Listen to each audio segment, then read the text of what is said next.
Hello po mga kabebe, magandang buhay po sa lahat. Ako nga pala yung duck girl ng Bukidnon at pupuntahan po natin yung mga alagang itik natin dahil nga ngayong araw nga po to ay ililipat nga po natin itong mga alagang itik. At ito po yung mga alagang itik natin mga kabebe. At yun na nga po mga kabebe, ay andito na nga po tayo sa area. At ito nga po mga kabebe, pagtapak mo pa lang po sa lupa, makikita mo na talaga na malaking problema. Problema kasi nga po ay dito tayo umaasa sa area o paraan po kasi ng pag-aalaga natin is ito pong pastol or free range kung tawagin. At yun nga po mga kabebe, kasi nga ganito na po yung panahon ngayon, pa-summer na. Ang problema nun mga kabebe dito talaga sa area namin is cut-off po ngayon ng 15 days. So ngayon po ay malaking problema yun sa katulad ko po na umaasa po talaga dito sa area. At yun nga po mga kabebe, ito pong lupa mga kabebe, nakikita nyo naman na wala talagang ulan. At ito po talaga pag ganitong may alagang itik po tayo, lalo na po ay nangingitlog, ay hindi po talaga mamubuhay sa ganitong sitwasyon, lalo na po ay mainit yung area. At yun nga po mga kabebe, yun nga po yung pag-uusapan po natin ngayon, yung crisis po sa pastulan. Tas ito nga din po yung araw din na ililipat nga din po natin itong mga alagang seho natin. Seho. Ay yung mga, nasanay kasi ako sa mga seho ko. Ay hindi, yung mga alagang itik po natin na nangingitlog. At ito nga po yun mga kabebe, ito nga po yung mga alagang itik po natin na nangingitlog. Matagal-tagal na din po simula po nung nag-update ako sa kanila. At yun nga kasi nga po ay nabisi nga po tayo sa mga seho ko. At ito nga po ngayon mga kabebe, ito pong mga alagang itik po natin, ililipat po natin ng area doon po sa malapit po sa area ng mga seho ko. Magkatabi lang po talaga sila. Sinadya ko po doon mga kabebe kasi nga ay maganda din doon kasi nga yung kanal doon, may dam kasi doon na pwede talaga liguan po ng mga alagang itik natin. At yun nga po mga kabebe, ito nga po yung pag-uusapan natin. Gaano po ba kalaking problema ang ganitong sitwasyon pag ganitong wala nang mapastulan tas walang tubig? Pag yan ang mga kabebe ang nagkombinasyon, nagsabay yung dalawa, walang tubig, walang makain, malaking problema yun sa mga itik natin. Bakit? Kasi nga po itong mga itik ay sa tubig po talaga, matubig po talaga ang area nila. Kahit pasabihin natin na konti lang yung makain, ang importante is yung paliguan po ng mga alagang itik natin. At ito din po yung isang problema natin mga kabebe. Nakikita nyo naman yan yung andyan sa area, dyan sa may pilapil po, ay yang basakan ba diya sa gitna, nakikita yung dinaanan po ng harvester. Diyan lang po yung tubig na inaasahan natin at nakikita nyo naman po na sobrang maputik po talaga. At yan po talaga ay malaking problema po yan sa mga alagang itik natin, lalo na po sa kanilang mga balahibo. Kasi nga yan po mga kabibi, pag yung putik na yan is magtatagal po sa balahibo nila. Ang mangyayari po sa balahibo nila is magiging kalbo po sila. Mas madali po yung naglalagas o nauupaw po yung katawan nila. Yan po yung isang problema natin pag ganitong wala po talagang tubig yung area. Tas maliban dun mga kabibi, pagdating po ng tanghali is ito pong pinapaliguan nila na dinaanan ng harvester, yan po ay magiging mainit yan na tubig at magiging lusak yan mamaya. Kaya ang problema talaga is malaki po talagang problema pag ganito pong itong crisis po talaga na tinatawag natin. No, pag ipastol po talaga natin itong mga alagang itik natin, lalo na po ay maganda po yung harbisan, malawak yung anihan, is nasa 90% po talaga na maganda talaga yung income natin. Malaking pera yun. Kasi nga ay hindi po tayo naglalabas ng pera. Kaya nga po ay marami po sa atin na gusto magsimula sa mundo ng duck farming kasi nga nakita po nila yung potential na pwede sila nilang pagkakitaan yung area nila na hindi na nila kailangan na lumabas pa ng malaking pera. At yun nga din po mga kabibe, ito nga din po yung paraan po ng pag-aalaga natin. At ito nga po yun mga kabibe, ililipat nga natin itong mga alagang itik natin sa kadahilahan nga na wala na talaga pong makain dito sa area. area. Tas yung itlog po kanina is isang tray na lang po. Nakaraan po kasi is 7 tray po itong itlog ng itik natin. Hindi po siya tumaas mga kabebe kahit po ay nag 50% organic tayo, nag 50% pa feeds ako. Hindi po talaga dumami yung egg production ng itik natin dahil nga po ay hindi talaga tayo totally nag 100 feeds tayo, kundi 50-50 lang po yung pinapakain natin sa mga alagang itik natin, at isa din po yun na dahilan na hindi tayo makapaitlog na nasa 80%. Yun din po yung isang problema po or crisis or critical side ng pag-aalaga ng itik pag ganitong ipapastol natin, kasi nga sa area lang po talaga tayo umaasa. Yun talaga yung malaking problema at yun po yung mga disadvantage po talaga. Tas ganito po mga kabebe, katulad sa akin ngayon is wala nang makain dito na area, so ang nangyari ay ililipat po natin itong mga alagang itik natin sa kabilang area.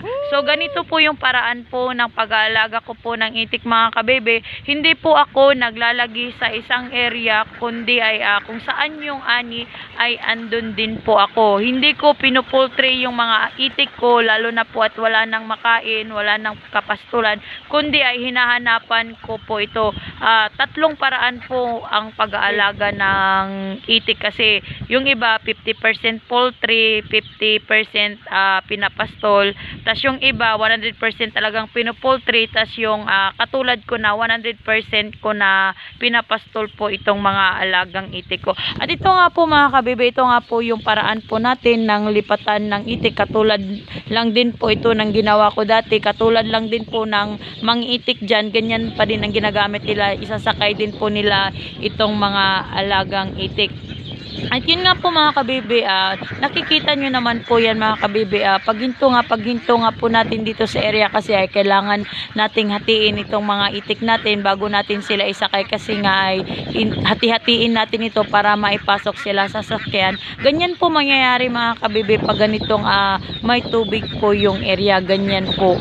Maganda po talaga yung pakiramdam nila, kahit sino naman po mga kabebe, na lalo na ay itong mga alagang itik natin is tubig po talaga yung importante sa kanila. At yan nga po mga kabebe.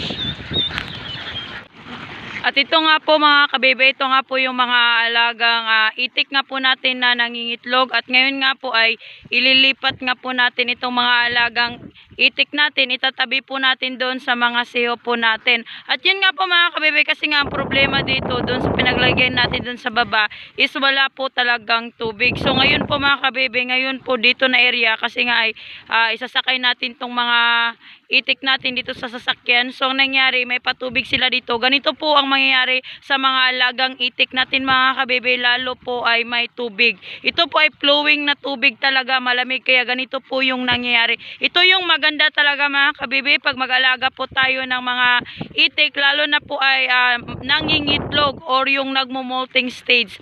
Pero ito mga alagang itik natin ay 1 taon na din po ito sila, at yun din po yung aabangan natin kung magmo-molting na ba sila. Pero sa ngayon po ay wala pa po tayong nakikitang nagmumulting ito sila, kasi ay sa balahibo nila nakikita natin ay wala naman pong problema at normal lang yung mga nalalaga sa kanila sa ngayon. At yun nga po mga kabebe, ito nga po mga alagang itik natin ay ililipat nga po natin ngayong araw po ito, ay tatravel po natin itong mga alagang itik natin. At yun nga, yung unang batch ay andun na sa sasakyan, at ito naman ay hatiin na naman po natin.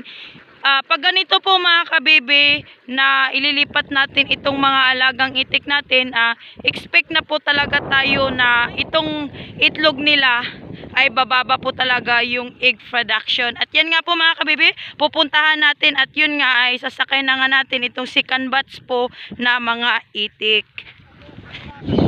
At yun nga po mga kabebe, alam nyo ba din po na maganda po talaga sa mga alagang itik natin, kahit pa po ay walang masyadong makain, importante ay yung paliguan po talaga. Kasi mga kabebe, kung nagsisimula ka lang po, ay kung ayaw mo talagang magsimula sa mga SEO at gusto mo na talagang sa ready to lay, mas maganda din po yun, kasi nga ay mapag-aaralan mo yung sitwasyon kung andun ka na talaga sa sa area kung paano mo alagaan itong mga itik mo para sa future, ay alam mo na po yung gagawin mo. Pag ganito po mga kabebe, pag nakabili ka po ng itik, tas yung nabili mo ay may sagol o yung matanda na gurang na kung sinasabi nila, tapos pagdating sa iyo ay nagmumulting state niya o yung nagluluro na ba, yung naglalagas na yung mga buhok, yan mga kabebe, yan malaki talaga yung problema. Kahit pakainin mo yan sila ng pakainin, kahit oras-oras, minuto mo yan sila papakainin mga kabebe, yung itik mo na nagmo-molting stage, hindi talaga yan sila mangingitlog. Alam mo ba kung bakit? Lalo na ay yung tubig na pinaglagyan mo sa kanila ay kunti lang, yung basta-bastang tubig lang. Ang ma-advise ko sa iyo mga kabebe, pag ganun po na crisis na dumating sa iyo or maka-encounter ka ng ganun, ang gamot lang po dyan mga kabebe is patubig po talaga. Paliguan mo ng paliguan yung mga alagang itik mo sa tubig. Kahit kunting kain lang yan sila, walang problema. Iligo mo lang talaga yan sila mga kabebe, marirelax po ang katawan ng mga alagang itik natin. Kasi nga yung masakit sa kanila mga kabebe is yung kanilang mga balahibo. Kasi nga po ay nagmumulting, nagtutubo. Yan po yung hinihintay ko din po mga kabebe na darating po. Kasi nga itong mga alagang itik ko ay 1 taon na din po. Pero hindi pa naman sila nagmumulting stage at wala pa namang sign na nakikita ako sa ngayon. So ngayon po mga kabebe, ito po yung isang gamot po or cure para sa mga alagang itik natin na nagmumulting stage. Ang gamot lang po dyan mga kabebe is unlimited patubig lang po talaga. At yan nga po mga kabebe, pag ganyan nga nagmumulting stage itong mga alagang itik natin, expect mo talaga na 1 buwan talaga yan sila magsasuffer. At yun nga, pakainin mo pa din sila hanggat na tumaba sila, kasi nga ay mas maganda din yung balance yung pag-aalaga mo, saktong pagkain, saktong paligo para sa pagdating ng 1 buwan ay makarecover madali yung katawan nila at yun ay magdi-develop na naman ulit yung egg production po nila. At yun nga din po mga kabebe, isa din po na problema natin pag ganitong pastol po yung mga alagang itik natin. Pag ganito po mga kabebe na nakita nyo na sobrang putik na po ng katawan ng mga alagang itik natin, is mag-worry ka na talaga kasi hindi po yan maganda, hindi yan healthy para sa kanila. Problema yan sa kanila, mas lalo na po sa atin. Kasi nga ay pag itong mga alagang itik natin mga kabebe na puno ng putik, tas hindi masyadong nababasa ang katawan, ang mangyayari po niyan is maapektuhan po yung egg production nila. Yun po yung malaking problema. Tas yung wala nang makain yung area, tas walang pang tubig, yun, number 1 din yun. Mangayayat yung katawan po ng mga alagang itik natin, mas malaking problema yun. Kaya ito nga po yung paraan ko mga kabebe nga, hindi nga po tayo naglalagay sa isang area, kundi ay hinahanapan ko po ito ng paraan. Kasi nga hindi ko po hinahayaan itong mga alagang itik ko po na pumayat. Kahit na hindi po mangitlog itong mga itik natin mga kabebe, mas mabuti pa din po na alagaan pa din po natin sila, bigyan pa din po natin sila ng saktong pagkain at patubig. Kasi nga itong mga alagang itik natin pag ganitong pastol ay nasa pinakataas na po yung 1 month na hindi po mangitlog yung mga itik natin. Mga 2 weeks na relax nila, after nyan ay mangingitlog na naman ulit po yung mga alagang itik natin, basta sakto lang po talaga ng pag-alaga. Kasi sa mundo po talaga ng itik mga kabebe is diskarte po talaga yung labanan, sipag at diskarte. Pag di mo alam mag-diskarte, sipag lang meron ka, useless pa rin yun. Kasi nga ay pag ganitong free range ka, dapat matalino ka. Paano ka magpapatubig sa mga itik mo? Paano mo papakainin itong itik mo? Paano mo imamanage ito kung magkabilaan kayong mangiitik? Ganun, utak talaga ang gamitin mo, tas diskarte. Kasi nga pag hindi naman porket na ilalagay mo sila sa isang area is di mo na kailangan na patubigan yung area. Hindi po ganun mga kabebe. Isipin mo talagang mabuti kung gusto mo ba talaga itong mundo ng duck farming or poultry or free range. Kasi kung andyan sa dalawa yung gusto mo, pag-isipan mong mabuti. Kasi real talk talaga to. Ang iba nagsasabi na maganda talaga yung free range kasi nga ay libre.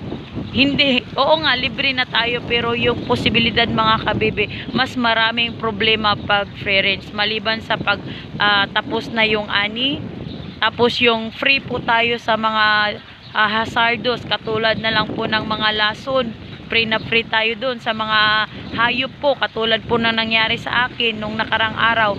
18 na piraso po na itik na damage po kasi nga ay hinabol-habol ng aso. Yun po yung number 1 na dahilan na nagpababa yung egg production, at isa din po yung nadahilan kaya ililipat ko po itong mga alagang itik ko kasi nga marami po talagang aso. Tas pag ilagay mo din itong mga alagang itik mo sa area, tas maraming pusa nagkalat-kalat dyan, mga aso or ingay ng mga sasakyan or kahit anong ingay dyan, yan yung mga problema po pag pinapastol po natin yung itik. Yan po talaga mga kabibi, marami ka pong mai-encounter na problema pagdating po sa pastol mga kabibi, kaya hindi po natin masasabi na sa 100% ang kumpiyansa natin kasi open tayo sa lahat na mangyari. Kaya yun po yung isang disadvantage po sa free range or pastol sa poultry. Yung poultry kasi ay nailalagay mo talaga sila sa isang area, plaster talaga yung establishmento nila, okay lahat. Samantalang tayong pastol lang po, marami po talagang problema. Ang maganda lang po talaga dun is yung free tayo sa pagkain po ng mga alagang itik natin, at sobrang nakakatipid po tayo. Yun lang po talaga yung nakaganda po talaga pagpastol mga kabebe.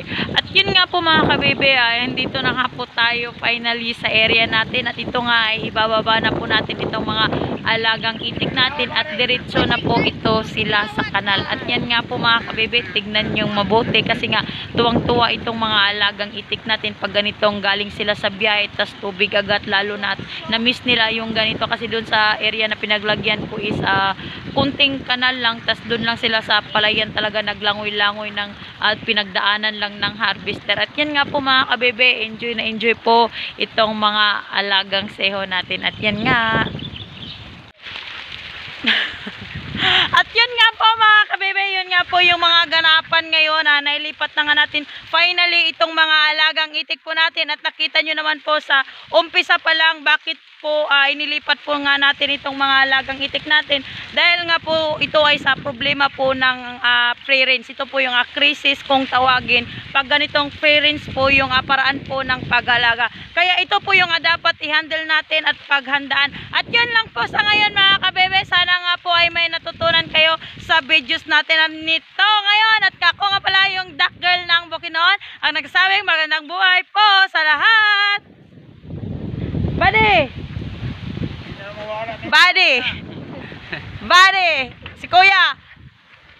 si Kuya Gyapon.